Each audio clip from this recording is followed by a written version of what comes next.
You're listening to the Australian Water Association podcast series. My name is Peter Dredge, and joining me is Clare Hesketh. Clare is a senior media advisor at SA Water.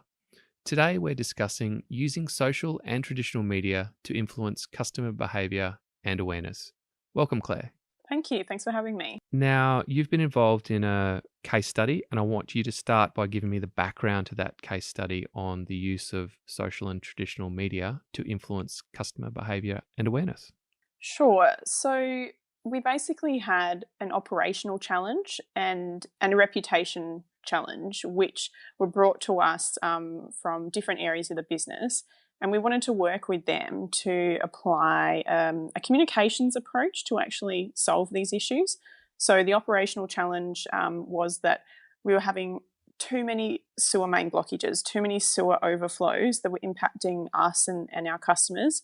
And then the reputation challenge was that people, our customers, the wider South Australian community, when they thought of a water main, they were thinking of a water main break. And that was a bit in part due to some media coverage, and we wanted to try to turn that view around. So what did you decide to do? We decided to go with two separate campaigns, focusing probably more on social media elements.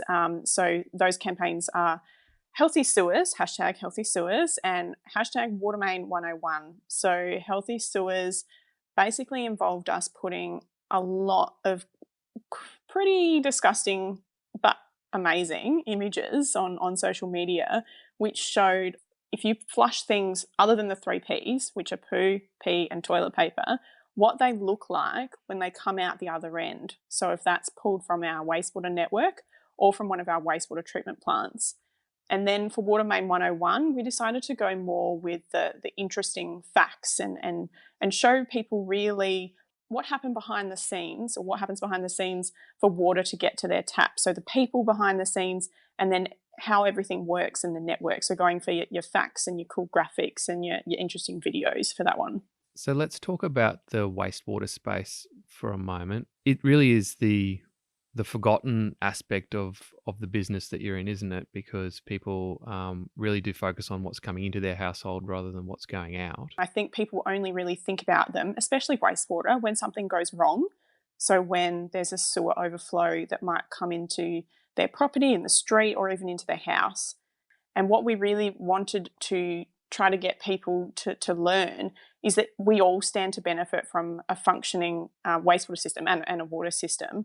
And even though as a water utility we manage these networks, they actually belong to all of us. They belong to the community. And so we all have a responsibility to look after them.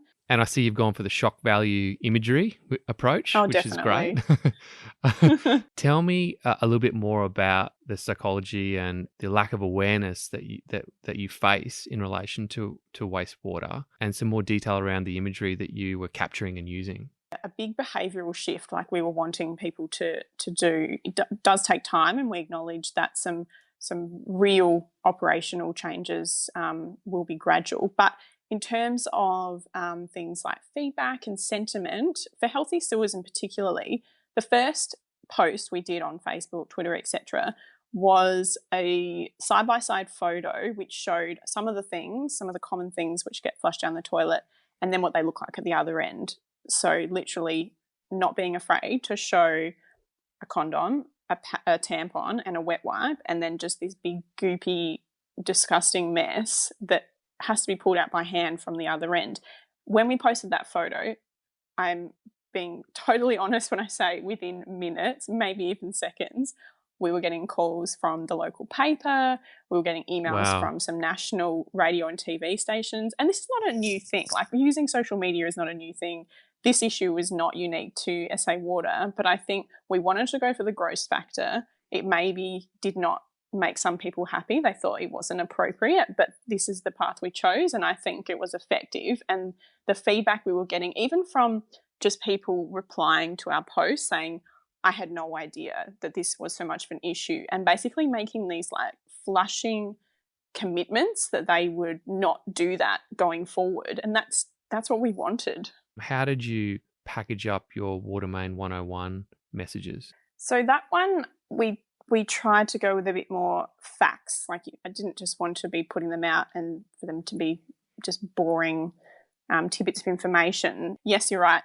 It didn't have the gross factor like we do for healthy sewers. So I think we were trying to go. But I mean, the similar thing we had between the two was to still show the people behind both. So we have people obviously operating our treatment plants and going out to fix our pipes, and that was half of our reasoning for wanting to do this. For actually, we're a corporation. We don't want to be seen as this cold, boring organisation. We actually have people that are behind it, and they're the ones that do all the work. So we want to showcase them.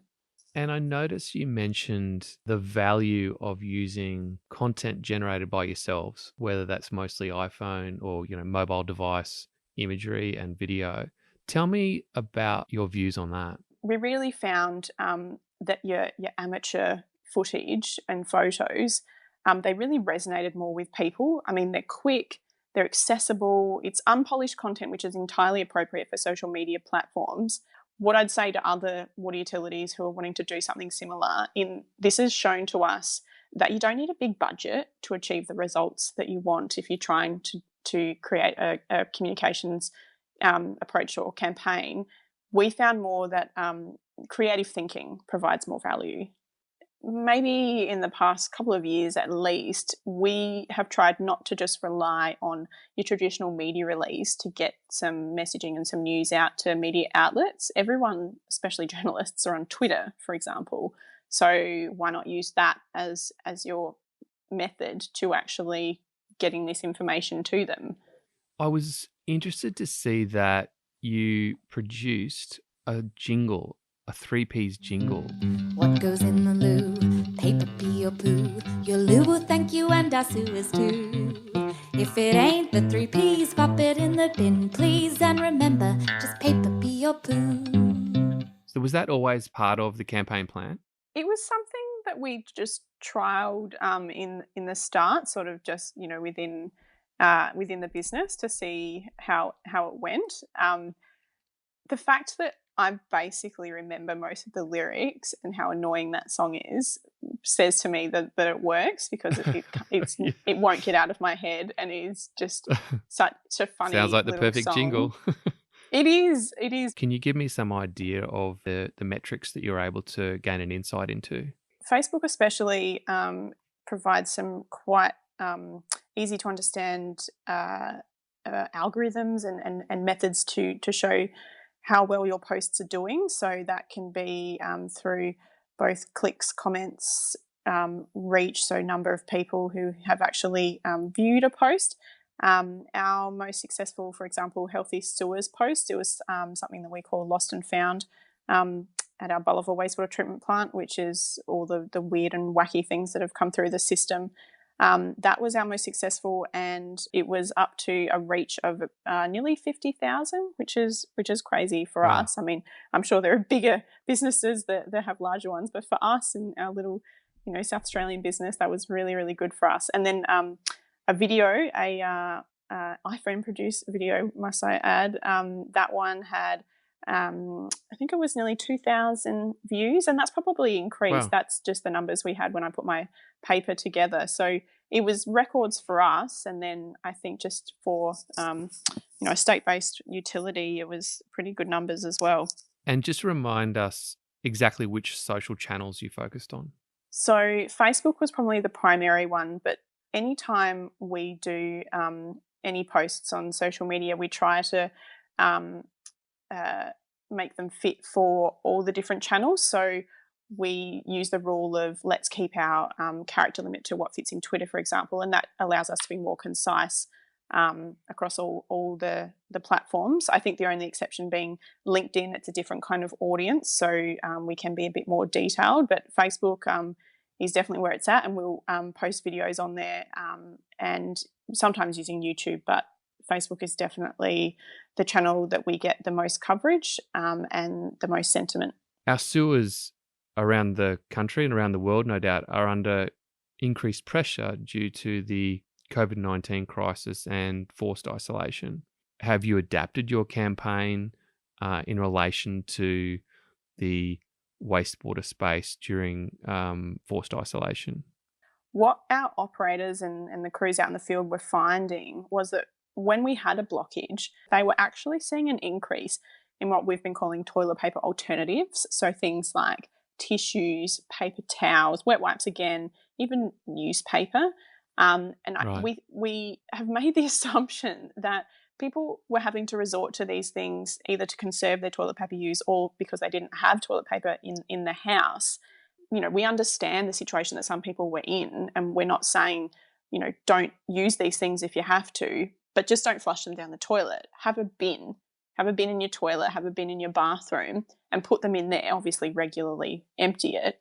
And that also gave us the opportunity to talk about the fact that having a bin in the bathroom and the toilet is actually pretty important all the time anyway. If you are a female, you'll know what I mean. It's so important to be able to have somewhere to actually put your feminine hygiene products like pads and tampons without, if you're at someone's house, you're out in public and there's not a bin in the toilet, what are you meant to do with them? I understand completely why some people would flush them. So it really gave us the opportunity to talk about that important thing as well. I see you mention the importance of collaborating with parts of SA Water. Talk to me about how important that is so that you are engaging them as well. For teams like mine, and I work in a media team but in a wider communications area, we're not necessarily seen as part of a water utility. We're not in the same industry because we're communications, we're not about pipes. But we are part of the business and we're as important as other areas. And if we work together, this sounds so cliche, but if you work together, you can, achieve really good outcomes. And that was a really important part of our campaigns. We couldn't have done this, and we still couldn't be doing it if we didn't have the good relationship with our asset teams, with our production and treatment teams. And I'm still right now getting photos from some of our operators, these really gross photos, and they email them to me and they're really excited to email them to me, and I love getting them. And then they see them on Facebook, and we've named their site, we've shown people in their team, and that is employee pride right there to me. We're trying to fix an operational issue, but we're also in the Water Main 101 space, for example, we're trying to actually improve morale. Some of these teams, they're going out there day and night to try to make sure the water pipes are working. And what they see on TV is that they're not doing it quick enough, that the pipes are too old, that we're not doing a good enough job. And that's so demoralising for them. So we really wanted to show them and show the people and show their faces. It's such a good example of how your traditional and non-traditional areas of a water utility can work together to actually have a benefit for both of those areas, but then benefit obviously the wider community and the customers that we serve. I know you touched on it earlier. What about lessons for other water utilities? Tell me again what those lessons are for others in your position. What we did can work for basically any other water utility or similar business. Social media is such a busy, loud place, so you want to have an impact, and it's a two-way conversation as well. I think listen to what they're saying, and the beauty of social media is you can then change what you're doing to respond to what they're thinking and what they might be interested in. Just try new things. That would be my main advice, and don't be afraid to try something new that maybe to your more conservative types may seem a little bit out there or weird or gross even for these healthy sewers photos. And is the poo emoji the most used emoji on your phone? Oh my goodness, the poo emoji. Yes, probably, or the toilet. Oh, the poo emoji. Yeah, it's great. I love it. And just remind us what the hashtags that you used were for the campaigns. Oh, sure. So hashtag healthy sewers and hashtag watermain101. Get on now. Give us some likes. We'd love it. I've been speaking with Clare Hesketh. Clare is a senior media advisor at SA Water. Thanks for your time, Clare. Thank you.